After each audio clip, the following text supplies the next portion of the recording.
บัตรថ្មីនេះគឺយោងទៅតាមសារព័ត៌មានមួយចំនួនបានធ្វើការចុះផ្សាយថាបាតកងទ័ពថៃ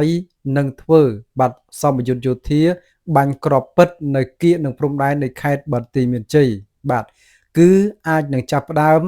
នៅបើចាប់ពីថ្ងៃទី13រហូតដល់ថ្ងៃទី21បាទ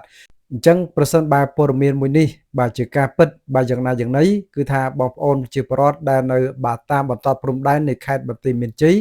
បាទសូមក៏មានបាទការស្រង់ស្លោឬក៏ភ័យស្រង់ស្លោក៏ប៉ុន្តែទន្ទឹមនឹងនោះក៏យើងមានការបាទប្រុងប្រយ័ត្នក៏ដូចជាការពារបាទផងដែរបាទដោយឡែកគឺលោកអនុទានឆាន់វរកុលបាទបាននិយាយប្រាប់ប្រជាពលរដ្ឋរបស់ខ្លួនថាបាទក៏មានការព្រួយបារម្ភបាទគឺកងទ័ពរបស់ខ្លួនបានត្រៀមរួចរាល់ហើយបាទគឺបន្ទាប់ពីប្រទេសកម្ពុជាបានទទួលបាទរថក្រោះប្រភេទ T59D ពីប្រទេសចិនចំនួន39គ្រឿងបាទក្នុងជំហានទី1បាទរដ្ឋមន្ត្រីការពារជាតិនៃប្រទេសថៃបានលើកឡើងថារថក្រោះ T59D ដែលផលិតនៅប្រទេសចិន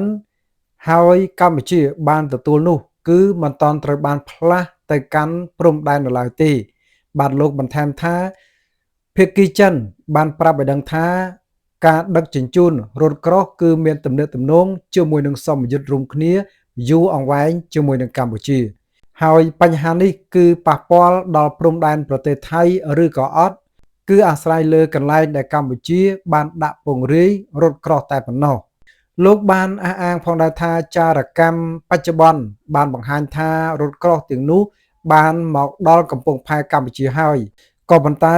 មិនទាន់ត្រូវបានផ្លាស់បាត់ទៅកាន់ព្រំដែនរបស់កម្ពុជាថៃនៅឡើយទេ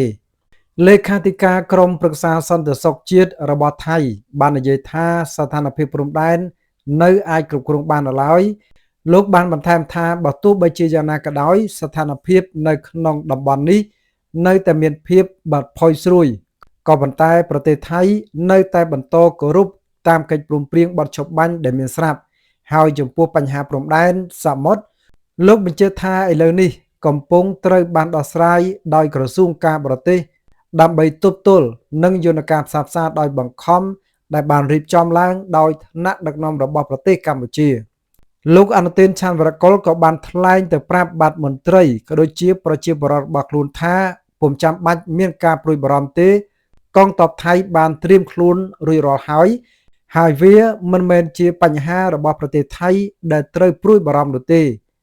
លោកបានសង្កត់ធ្ងន់ផងដែរថាវាមិនទាក់ទងទៅនឹងប្រទេសថៃទេ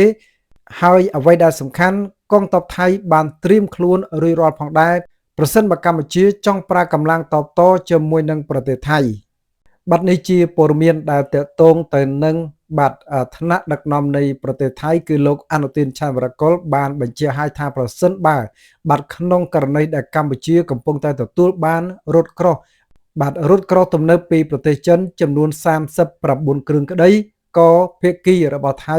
មិនមានការព្រួយបារម្ភទេហើយក៏កំពុងត្រៀមខ្លួនរួចជាស្រេចផងដែរ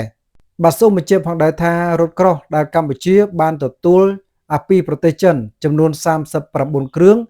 បាទគឺជាគម្រោងបាទកិច្ចសហប្រតិបត្តិការដែលមានស្រាប់ឬក៏ដែលមានមុនសង្គ្រាមផ្ទុះឡើងរវាងកម្ពុជានិងថៃមុនមកម្លេះបាទ